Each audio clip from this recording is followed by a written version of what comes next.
안녕하세요. 젤리코리안입니다. 그리고 저는 여러분의 선생님 원쌤입니다.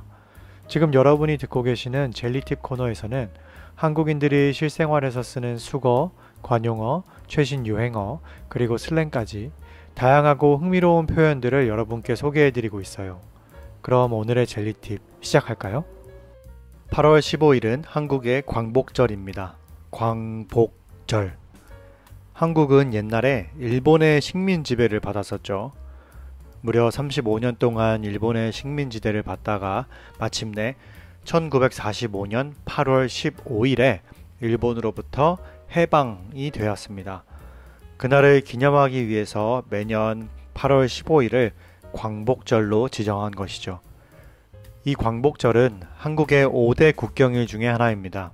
다른 5대 국경일에는 3.1절, 제헌절, 개천절, 한글날이 있습니다.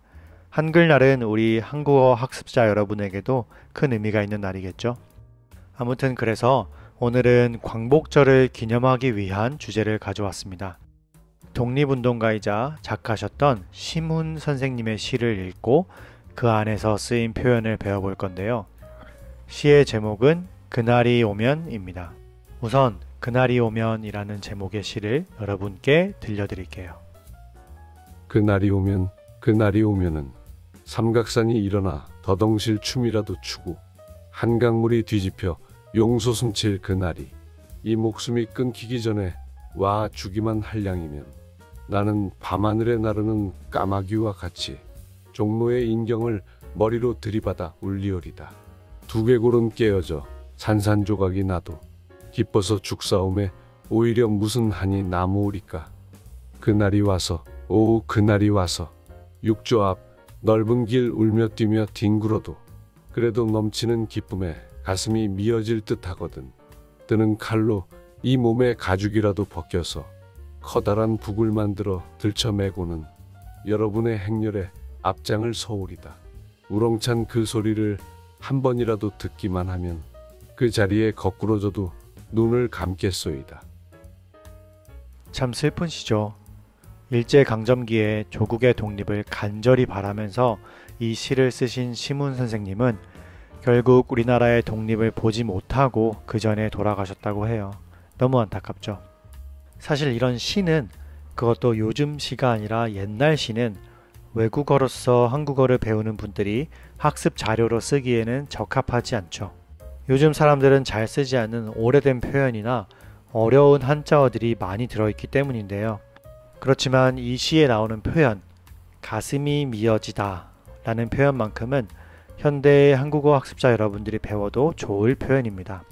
가슴이 미어지다를 우리의 일상에서 그렇게 자주 쓴다고는 할 수 없어요.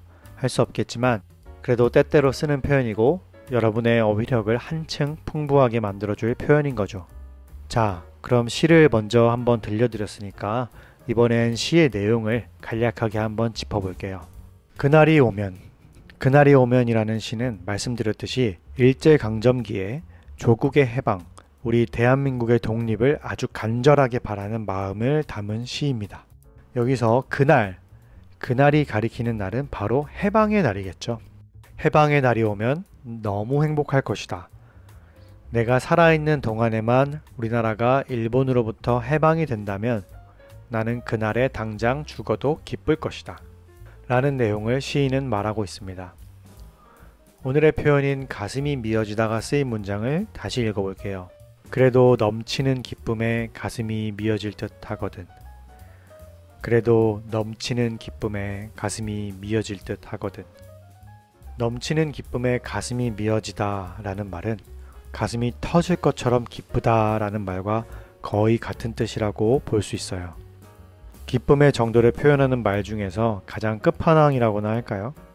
가장 정도가 높은 거예요. 가장 센 것. 대체 얼마나 기쁘면 가슴이 폭탄처럼 터져버린다고 말을 하겠어요? 가슴 속에 기쁨이 가득가득 들어차서 막 부풀어 오르다가 한계치를 넘어버려서 펑 터진다는 말이잖아요. 만약 이 문장을 여러분이 쓰기 좋게 현대식 말투로 바꿔본다면 어떻게 될까요? 아마 이런 식으로 쓰게 될 거예요. 너무 기뻐서 가슴이 미어졌어. 너무 행복해서 가슴이 미어졌어. 대학에 합격했다는 소식을 들었을 때는 가슴이 미어질 만큼 기뻤어.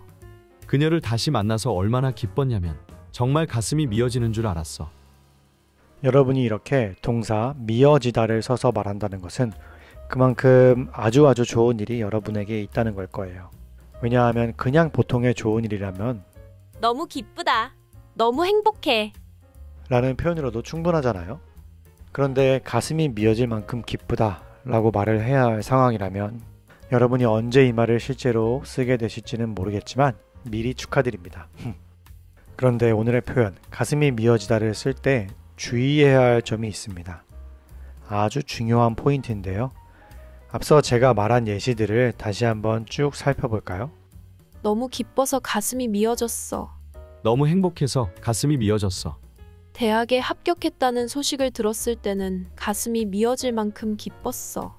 그녀를 다시 만나서 얼마나 기뻤냐면 정말 가슴이 미어지는 줄 알았어. 이 네 개의 예시 모두에 기뻐서, 행복해서, 기뻤어, 기뻤냐면 같은 표현들이 함께 들어있어요. 만약 기쁨과 행복 이런 단어들이 빠진 채로 기쁨과 행복 이런 단어를 뺀 채로 가슴이 미어지다를 말하게 되면 완전히 반대의 뜻이 되어버려요.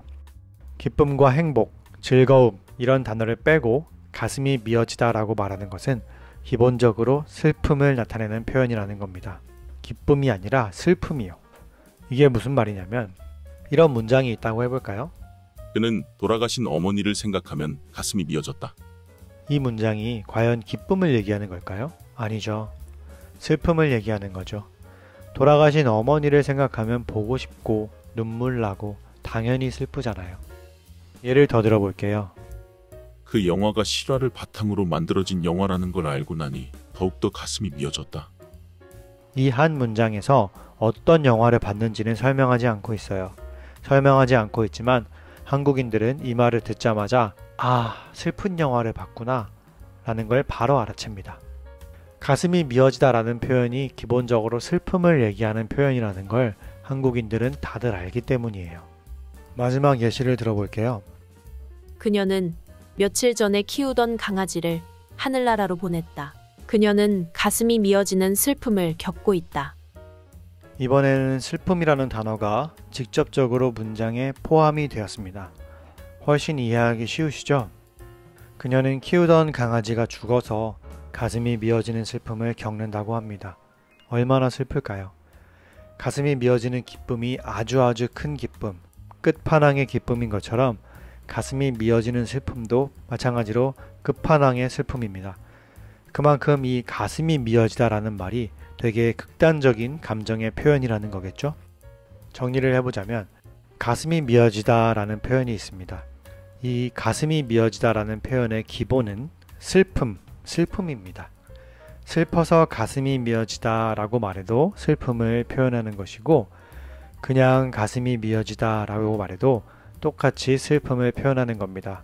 하지만 오늘 감상한 시에 나온 표현처럼 넘치는 기쁨에 가슴이 미어지다 라고 말한다면 기쁘다 라는 단어와 함께 말한다면 가슴이 미어지다 라는 표현은 아주 행복한 그리고 아주 기쁜 것이 됩니다. 이렇게 조금의 차이로 인해서 뜻이 완전히 반대로 뒤집혀 버리기 때문에 오늘의 표현을 쓸 때는 내가 표현하고 싶은 감정이 기쁨인지 슬픔인지를 잘 구분하여 사용하는 것이 좋겠죠? 오늘 에피소드는 여기까지입니다. 다음에 또 만나요, 여러분. 안녕.